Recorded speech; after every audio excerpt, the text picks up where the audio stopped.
Welcome back. Shumaila साहब, एक तो ये अगर वुज़रा को आप हटाते हैं तो इसका मतलब तो फिर यही है कि डिलीवर नहीं कर रहे। आप जो नारा लेकर आए हैं वो ग्राउंड पे नजर नहीं आ रहा। फिर जो मोहम्मद साहब बात कर रहे हैं कि जो इंडिकेटर्स हैं वो गवर्नमेंट के हक के अंदर नहीं है, और इसी का रिजल्ट जो है आपको गिलगित बल्तिस्तान के अंदर इलेक्शन के अंदर नजर भी आया है कि आज मुस्लिम लीग नून मेजॉरिटी पार्टी नहीं है और उस तरह से इलेक्शन विन नहीं किया, क्योंकि हमने माजी में देखा है जो विफाक के अंदर होता है वही गिलगित के अंदर गवर्नमेंट जीतता है। देखिए, बात यह है कि जो वज़ीर है वो परफॉर्म करेगा तो वो कैबिनेट का हिस्सा रहेगा। ये मुस्लिम लीग नून की स्ट्रिक्ट पॉलिसी है। हम कारकर्दगी के ऊपर, परफॉर्मेंस के ऊपर और मेरिट के ऊपर जो है वो कॉम्प्रोमाइज़ नहीं करते। ठीक। दूसरी बात यह है कि मैं यहाँ पे ये नहीं कहूँगी कि हम ज़ाहिर सी बात है, एक पाकिस्तान जो है जब से मार्ज़ वजूद में आया है और कितने मार्शल लॉज लग चुके हैं और कितनी जमहूरी हुकूमतें जो हैं कितने कितने अरसे तक इस पे जो है वो हुकूमत कर चुकी हैं, किस किस का टेन्योर कब कब ख़त्म किया गया, किस किस के टेन्योर पे शब खून मारा गया। आपने मियाँ नवाज शरीफ साहब के अदवार देखे, और हमेशा जब पाकिस्तान तरक्की करने की तरफ जाता है, पाकिस्तान तरक्की कर रहा होता है, तो नवाज शरीफ को घर भेज दिया जाता है। तो मैं ये समझती हूँ कि ये उन सब चीज़ों का थोड़ा सा जो हम पे कर रहे हैं वो उसी का ही तसलसल है। लेकिन पाकिस्तान के अंदर आपने जमहूरी निज़ाम को प्रमोट करने के लिए और मईशत को मजबूत करने के लिए हमें कुछ इक़दामात करने होंगे। और मैं ये समझती हूँ कि अगर जहाँ पे हुकूमत, आपको लग रहा है कि हुकूमत की ये इस तरह से करते तो ज़्यादा बेहतर होता, तो जो आपकी अपोजिशन है उसको अपना अपोजिशन का किरदार अदा करना चाहिए। ये एक अपनी जो सियासत है और अपनी जो पार्लिमानी सियासत जो है वो सिर्फ एक ही शख्स के इर्द गिर्द जो है वो रिवॉल्व कर रही है इनकी। वो ठीक है कि उनके कायदे हैं और इनकी जो हमदर्दियां हैं वो उनके साथ हैं। मैं गुफ्तगू का सिलसिला बड़ा जबरदस्त है, इसको आगे बढ़ाता, लेकिन मेरे पास जो वक्त है वो खत्म हो गया है। मैं अपने तीनों मोअज़्ज़ज़ मेहमानों का, शुमाइला राना साहबा का, सेनेटर सरमद अली और सेनेटर हुमायूं मोहम्मद का शुक्रिया अदा करना है। और हमने आगे बढ़ना है, एक और अहम मुद्दा है पंजाब, जो फूड बास्केट कहा जाता है पाकिस्तान की। वहां पर पंजाब गवर्नमेंट ने ऐलान किया है कि वो 1 मिलियन मैट्रिक टन गंदम खरीदने जा रहे हैं, पास्को से प्रोक्योर करेंगे। पंजाब गवर्नमेंट ने पहले इस मामले को आउटसोर्स किया और कहा कि फूड डिपार्टमेंट ही काम नहीं करेगा, 11 कंपनीज बनाई गई।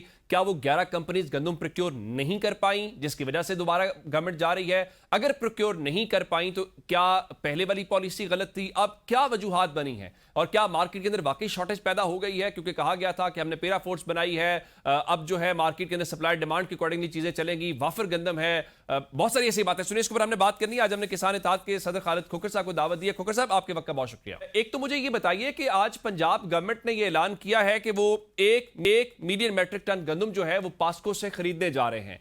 इसका क्या मतलब लिया जाए कि क्या गवर्नमेंट के पास इतनी गंदम जखीरा मौजूद नहीं है? क्या मार्केट के अंदर प्राइसेस स्टेबल नहीं है, या पॉलिसी गवर्नमेंट की नाकाम हो गई, वापस आपको प्रोक्योरमेंट के ऊपर जाना पड़ गया? जी बहुत शुक्रिया। पहली चीज़ तो यह है कि मुझे ज़रा टाइम देना पूरी बात करने के लिए। जी 2024 में हमारे साथ वादा किया गया 3900 रेट का।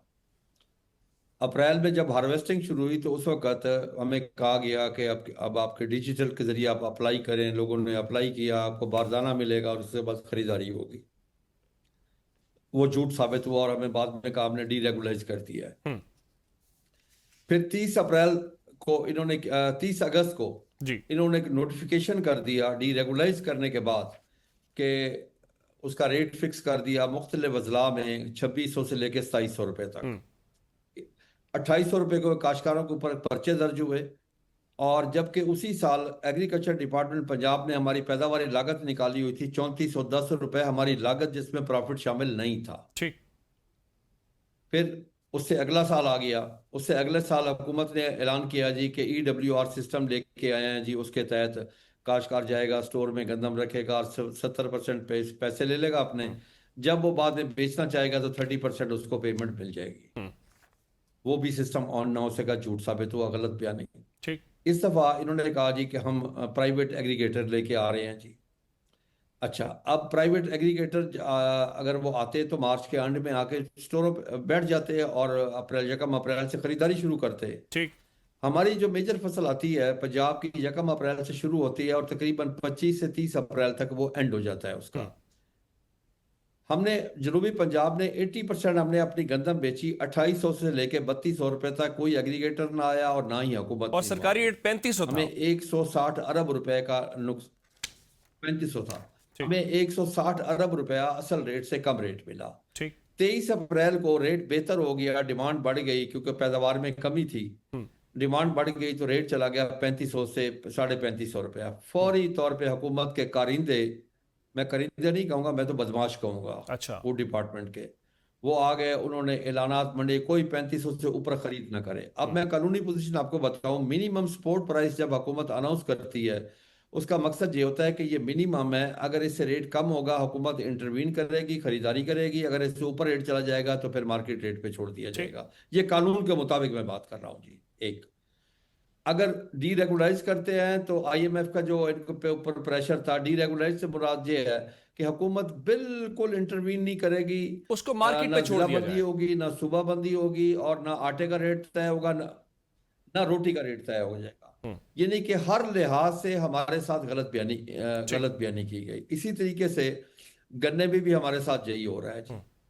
अच्छा खोकर यानी कि साहब, इस ये वक्त तो अगला गंदम मैं के हवाले आने से वाला तूफान आपको बता बिल्कुल रहा हूँ। ठीक है। तूफान मैं मैं जरा बता रहा हूँ मैं आपको जरा काश्तकारों गंदम के वाला साथ। इशू जरा पहले आपसे समझना इसलिए चाह रहे हैं कि फिर ये जो 11 कंपनीज हैं जी, मैं दोनों, अब अगर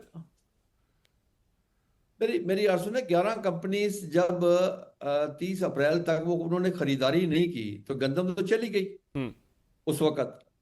अच्छा, जब गंदम चली गई, मुख्तलिफ लोगों ने गंदम खरीदी, इन्वेस्टर भी आ गए, उन्होंने भी गंदम खरीदी, कुछ काश्तकारों ने अपने पास रखी, मोस्टली काश्तकारों ने वो गंदम बेच दी।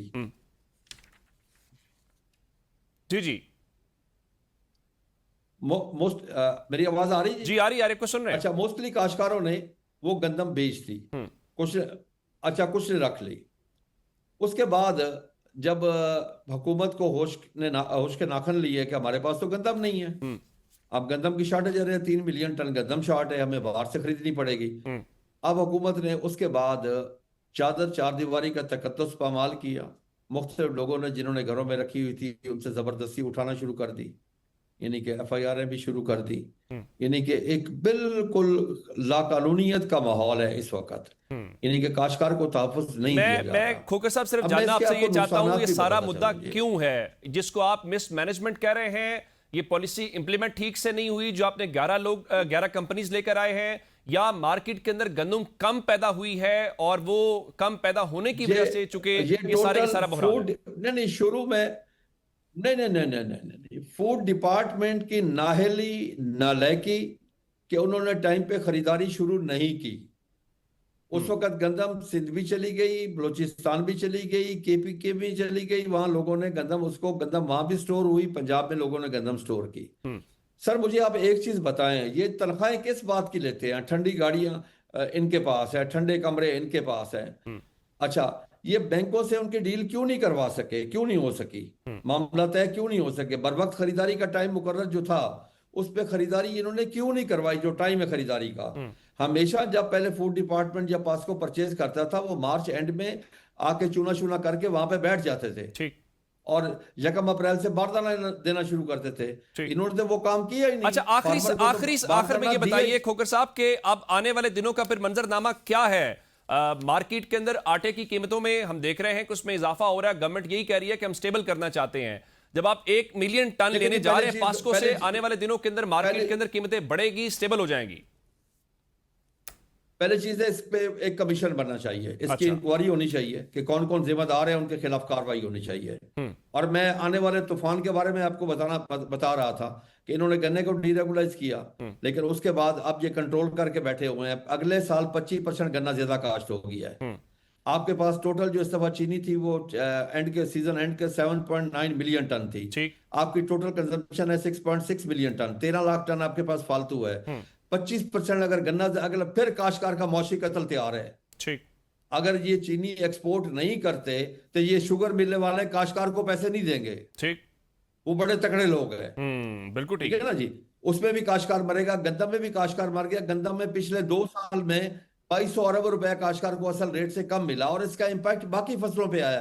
अगर आलू का काश्तकार मरा है गंदम की वजह से, ये मैं आपको बता रहा हूँ, मटर का, गाजर का, मूली का, ये तमाम काश्तकार जो मरे हैं, जिनको उनकी कास्ट ऑफ प्रोडक्शन वापस नहीं, वजह मेन गंदम है। गंदम मेजर फसल है आपकी, तमाम फसलों उसका का उसका इंजन जो है। अगर ट्रिकल उसकी डाउन फसल इफेक्ट है अच्छी वो होगी, पूरी पैसे आएंगे, पूरी जो बाकी एग्रीकल्चर फसलों पे मार्केट है उसके ऊपर आया है। खालिद खोकर साहब तो ये कह रहे हैं कि ना सिर्फ आगे खराबी है बल्कि जो कुछ पीछे हुआ है उस पर कमीशन बनना चाहिए। नाज़रीन, आपने गुफ्तगू खालिद खोकर साहब की सुनी, आपके वक्त का बहुत शुक्रिया। प्रोग्राम का वक्त खत्म हो गया, हमें इजाजत दीजिएगा। अपना बहुत सारा ख्याल रखिए, खुदा हाफिज।